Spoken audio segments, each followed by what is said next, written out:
Hello everyone, welcome to APGNation.com and to my review of I Am Bread, which was provided to us by the developer, so thank you very much, Bossa Studio.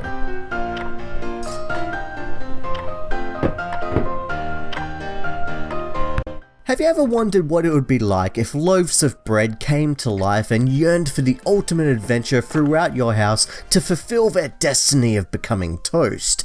No? Well, that's alright, because now we have I Am Bread, the ultimate bread simulator game in which you control a slice around a variety of locations within a home to simply become toast in any way necessary. This is from the studio that brought us Surgeon Simulator, so you can expect to experience similar humour, wacky situations, and of course, challenging physics-based gameplay. So the way you control the bread is that you have 4 buttons that control each corner, and then you use the stick to move the bread in that desired direction, but of course it's not as simple as it sounds. The controls are deliberately challenging. Travelling from one side of a room to the other has never been so difficult and mentally exhausting in a video game, but if you want to get in some practice before you start story mode, you can always learn some tips and tricks in the tutorial. So your main goal for story mode is that each day of the week you are in a new area in which you have to discover ways of getting around the environment and creative ways of becoming toast, because there is not always a toaster around. Also, you are scored by how fast you complete the level,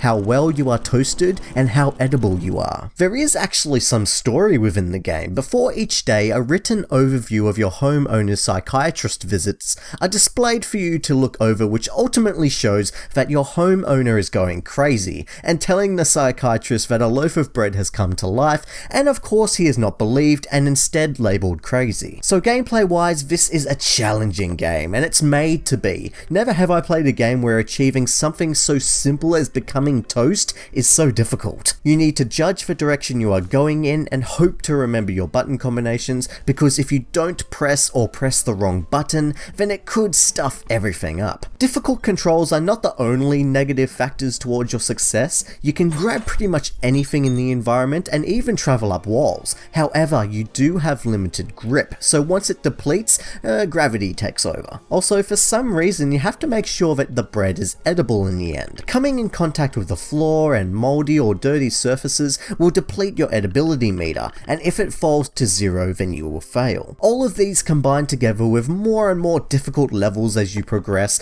to create a frustrating but ultimately challenging game. Fortunately though, if you fail the level a few times, you're given the option to become invulnerable in the form of magic marmalade. You don't have to worry about your grip or edibility and just focus on completing the level. But of course this means you get scored the lowest possible score, but it is great for players who don't want that severe challenge, because to be honest, the game is hard enough when you're invincible. Unfortunately, at times the game can be quite glitchy. The bread can get stuck or interact with objects in a certain way that makes the bread morph, and this stuffs up your progression as it usually sends you flying to the floor. It is so devastating to spend all of that time carefully managing a way around the room, only for your bread to glitch out and send it crashing to the floor with no way to save it from its cruel fate, and having to start the level all over again. Content wise, the game offers around 8 different environments which are used in every game mode. These modes include story mode, free mode, in which you can freely explore the environment using any playable food with no goal but to be free.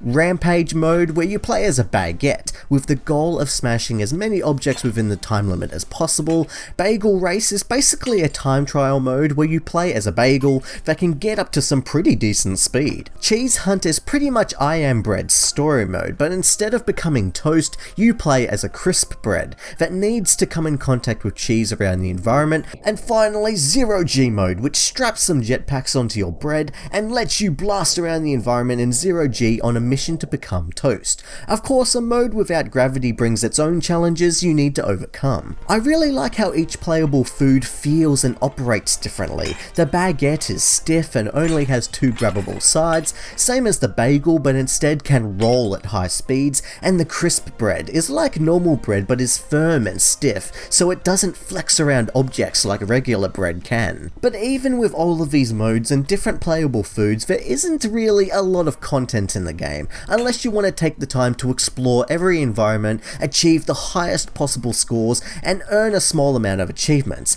If not, then you may only get a couple to a few hours of gameplay out of it. Overall, I Am Bread is an original title with an idea that sounds insane on paper, but honestly, it does work. If you're looking for an original and charming but ultimately challenging, rage-inducing game, then look no further than I Am Bread. So I have to say that this is a must-buy. I Am Bread achieves what it sets out to do, to provide a worthy challenge using a unique premise with plenty of charm. You may get some grey hairs playing this game, but if you want something new and wacky to pass the controller around with some friends and have some laughs, then this is also the game for you. For everything else gaming news and reviews, stay locked on to apgnation.com.